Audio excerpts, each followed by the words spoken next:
உலகம் தோன்றிட காரணமான உத்தம நபி மகள் யாரம்மா?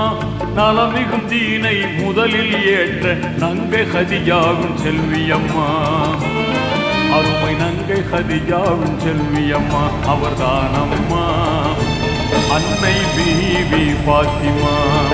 அவர்தானம்மா அன்னை பீவி பாத்திமா.